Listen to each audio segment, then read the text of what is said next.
All right, well, don't get comfortable that we're out of the pandemic yet, because we have a new variant of COVID, plus what NBC News is calling a tripledemic. No, tripledemic. Yeah, I said it. Tripledemic. It's a tripledemic. It's a triple-decker. And they're saying, get ready for winter. It's going to be a brutal winter, and you better get all of your shots. Good old NBC News labeling it, giving us. It's like how the Weather Channel labels storms. Yes. Tell them that's like it's a marketing. It's a marketing move. So if you have like named storm coverage in your insurance, just because the news gives it a name does not necessarily mean the official governing bodies do. So you want to know that distinction, because that's just, if the Weather Channel names a storm, it's because they want to sell you coverage of that storm. Well, we have lots of coverage and things to sell you around the tripledemic. This is a 1, 2, 3 punch. Now, here is the headline of how they're selling it. They said, I need to be ready for another tripledemic. Well, the word another makes me feel a little better, because that means we've all, if we're watching this, we've already survived one. It's a trifecta of COVID, flu, and RSV, which we were told we went through last year. And what does NBC in their benevolence and totally non-conflicted advice suggest? Vaccine up, of course, because lucky us, there is now a vaccine for one of each of those things. Take a look at the way they cover this. They say that this means Americans may be urged to, or will be urged to get 3 different shots, COVID, RSV, and the annual flu shot. Although we're going to go over the RSV shot, there's only one for elderly people and babies, and one for pregnant people in the works. So that's not for everybody, even though they are saying we all need this. Now, the head of this infectious disease unit at Vanderbilt is saying, that's going to be hard because we have to learn to deliver those vaccines. And some people may be wary of getting 3 shots at once. And combining flu and COVID doesn't appear to reduce the effectiveness of either shot, but she says there's limited data suggesting that adding RSV to the mix lessens the response. There's no data. By limited data, she means no data. Limited. 0. Limited or 0. We're going to go with limited. They're literally a 0. We went through last week in detail the clinical trials of the RSV vaccine we've gone through the one that's a therapeutic. It's a shot, not a vaccine for babies. And we've been through the one that is for elderly people. They were only tested based on contraction of RSV, not severity, not length, and definitely not based on other things. So there's no data. So just when you see that limited, just know that that means 0. Now, other than that, we talked about just the one for small babies, the one for 65 and older. There is also one in the works for pregnant women, but vaccine trials stopped because of a 5 to 7% risk of neonatal death. Funny how that article left that out, right? See right here where it tells us about RSV vaccines coming. For the first time this fall, it says we're going to have all of these vaccines. The monoclonal antibody shot for babies. The third up for approval has the potential risk to drastically reduce the virus in infants, and then the older adults one we already have. Well, again, nothing here is suggesting that there might be anything dangerous about these, even though the data that we've gone through from the FDA's own website from their clinical trials does suggest that. We've covered them at length, but before we just kind of go over it, let's remember that RSV for young children at least has a high survivability rate. It's less than 1% of people who get RSV who are otherwise healthy will die of it. Here's a study we went through last week. Most recently, that in a study of 42 studies, so thousands of children, showed that only 2 otherwise healthy children died of RSV. So they're saying the death rate in 42 studies of thousands of children was as low as 0.01% death rate or even lower. So you survive RSV. Most people do pretty okay with it, unless you have something else to consider. But the vaccine trials were mostly for let's go over it. Now, again, I want to point out that I know how serious RSV can be. I had a baby with RSV. Here's my baby when she's now 11. When she was 7 months old, had RSV, was hospitalized, and thankfully did fairly well. But it was scary to think of a small baby with this. So you don't want it, but with good treatment, you will fare well with it.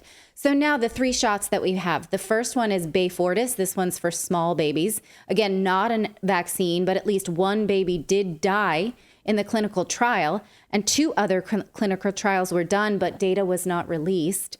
The FDA linked to 1 clinical trial that showed many adverse events, including the baby that died and several heart attacks in babies. The other 2 clinical trials showed these results. No results found, so we can't see. They're telling us how effective it was, but not how dangerous. Here's the second one. They just don't show it. So we don't know. And it doesn't matter now because the FDA gave this a fast track approval, meaning they don't have to show us, and they never will. And the journalism around this has been incredibly lazy. So NBC, CNN, who've covered this particular story, particularly, and This American Life covering covering vaccines, but even like the RSV story specifically, they're just complete laziness about it. They just absolutely don't look at the clinical trials. They just say, here you go. Here's another one I want to show you of a local news anchor who was covering Arexvy, which is the one that has been approved for adults 65 and over. We went over these clinical trials in depth, but here's what she has to tell you. She's going to flat out lie to you. Watch. People in studies only experienced mild side effects like pain at the injection site. Children are also at risk for RSV, but so far they're not included in the FDA vaccine approval. There is currently an antibody treatment in the works for kids. Back to you. Okay, that's a lie. And that dress doubles as a parachute. That's a really bad dress and a lie.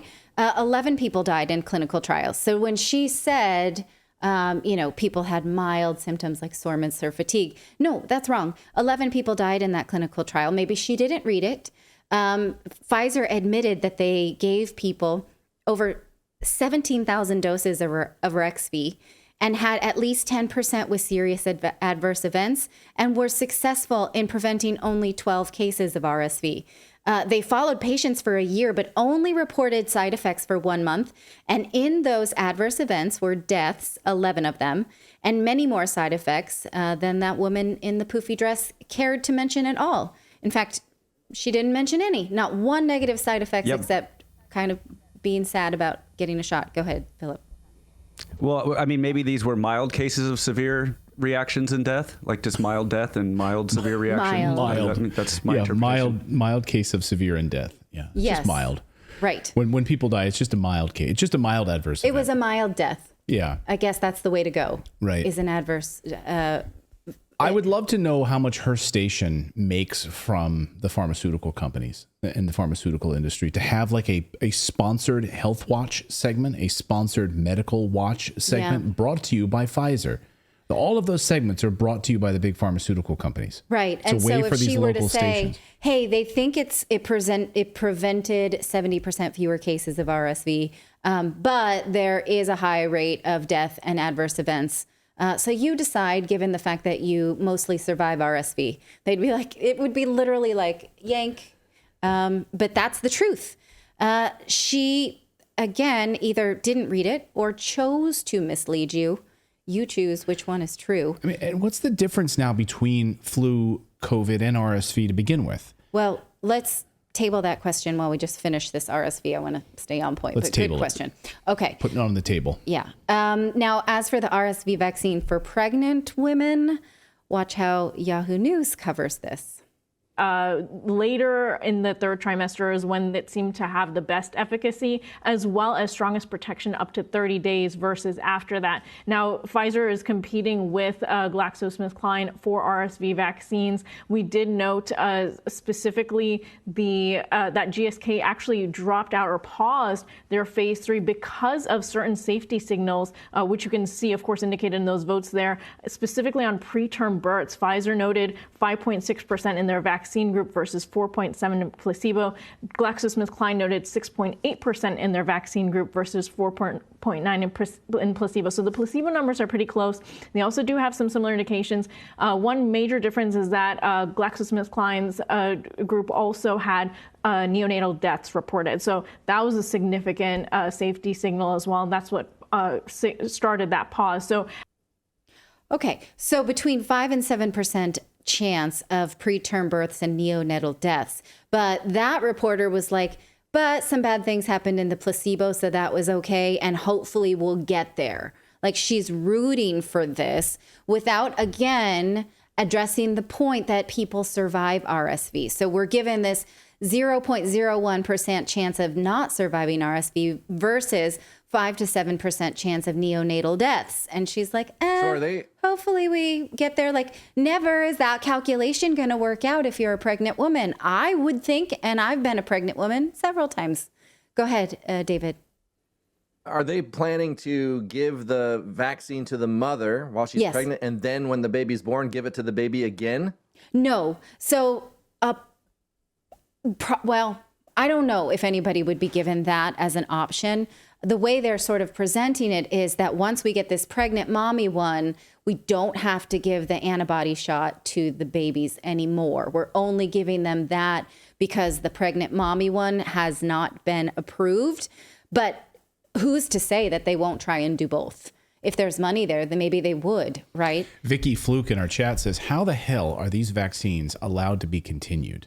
Again, because especially the one for the babies was given fast track. So they don't need to go over any more regulatory hurdles. They're done. Fast track approval means 3 clinical trials and we're done, and we don't have to publish the other 2. This is what Robert F. Kennedy Jr. is very vocal about. It's the safety of these. Wouldn't we all want these to go through a process of rigorous testing before we roll them out on babies? Right. He the other day at that hearing, he said, I'm not anti-vax. Yeah. Everyone in this room thinks that I'm anti-vax because that's the narrative that's been foisted upon you. But I'm here to say I want the safety. So fast tracking these things, not going through the typical safety protocols. Which happens at an increasing rate. Now, it was a very convenient narrative to say, hey, during lockdowns, we didn't see RSV. It resurfaced because lockdowns were lifted, and now we all need to be scared of it. So it sort of created this fear of RSV without telling us the fact that, again, it has a very high survivability rate. Again, as a mom who sat with a baby with RSV in the intensive care, I wouldn't wish that on anybody. But in terms of the buffet of things that she could have had, I was grateful that that was what we had and that there was treatment for it. So I'm not saying all biopharma is bad. Obviously, they treated my baby. But again, we're not being given the real data for this. And we're being asked to be scared of something that we otherwise may not be scared of. Hold on, David, because here a good chat question here from Alum Rush over on Rumble. Says, why the fast track? They just say they see a need in the marketplace and they want to quickly fill it. They think it's just that serious. Well, because if you time it together with the fear, right, David? Like if you time it together with these news articles, we've got a tripledemic. Right. We've got to get this out the door fast. So to Alum's point, why the fast track? It's because they're timing this so that we can roll out all of these news articles and scare the crap out of you and then force you to go get these things at your local pharmacy. And these companies make billions of dollars. Go ahead, David. But and that's the thing. But also, it's they know that if they can get it fast track, because the thing is, once they come out with these things, the patent is the most important thing. And so patents only last so long. So they like to maximize their profits. So they want that medication out there as soon as the patent is approved. So they've circumvented, it used to be a very long circle that every drug had to go through to get approval. Now they've cut that in half. Now they're doing the fast track thing. So these companies get that out as soon as possible. So they get that patent, they get approval, and they're making money before any trial data is in there. It's we'll pull it. If people start dying, we'll just pull it.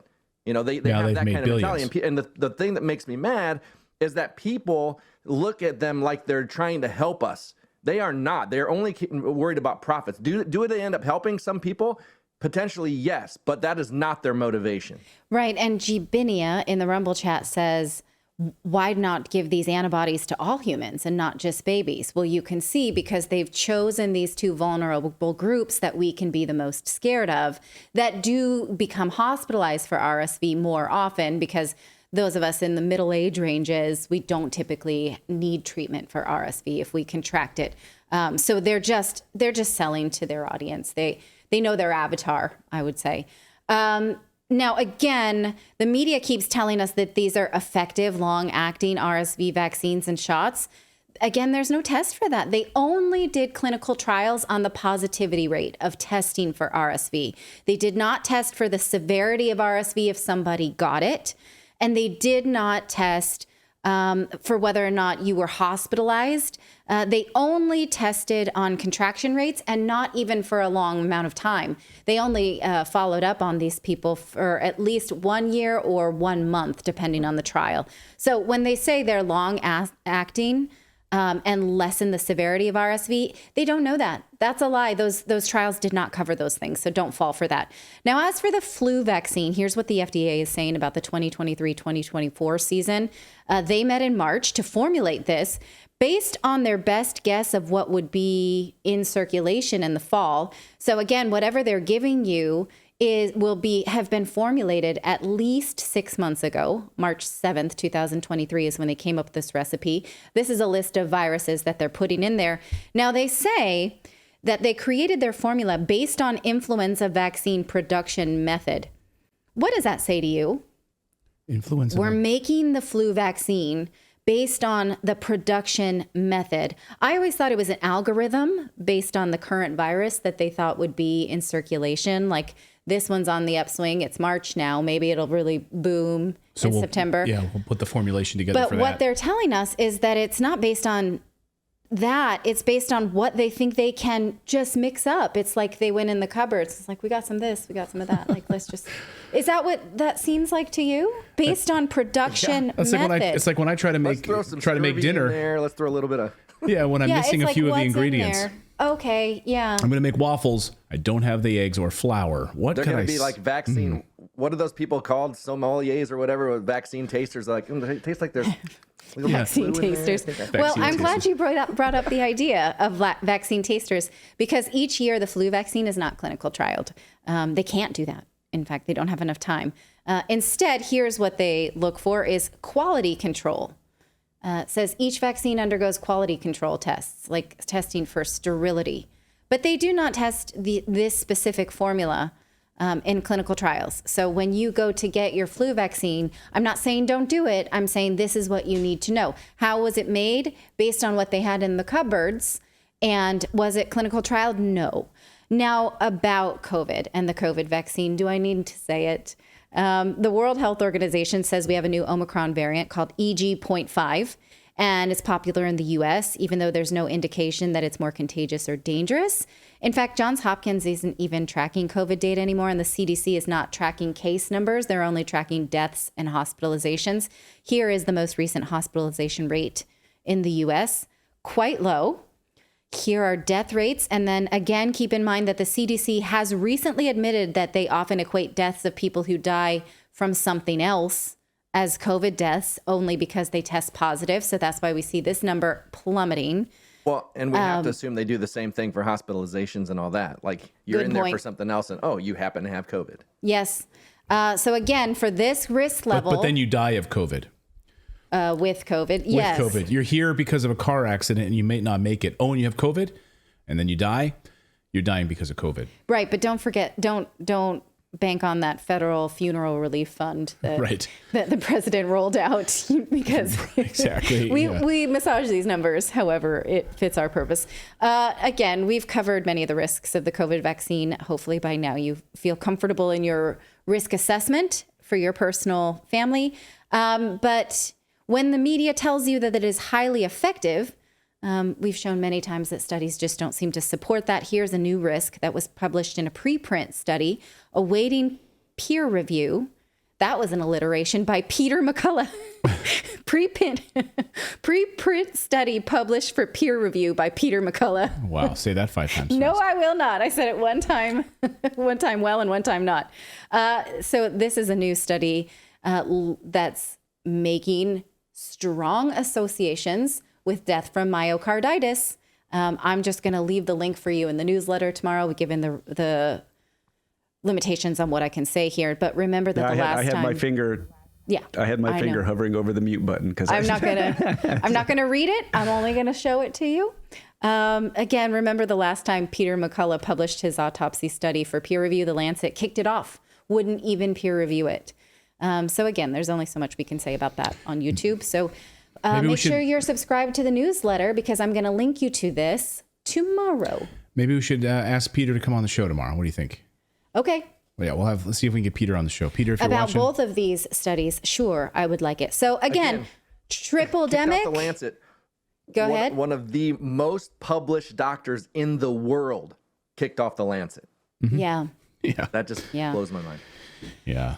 Okay, so Tripledemic, how will you deal with it? Will you get a triple? Will you get a triple shot? Will you get a triple anything? Let us know if you think I misinterpreted this data. Let me know in the chat below. A triple Indy. A triple Lancet. Thank you so much for watching this segment here at Redacted. We are live every day at 4 p.m. Eastern Time, trying to share the stories that the mainstream media will not cover. You should also come over and join our community of Redacted Rebels over at redacted.inc. That's our private locals community where we can share exclusive content that we simply cannot share here on YouTube. Come over and join the rebellion together right now by going to redacted.inc. We'll see you next time.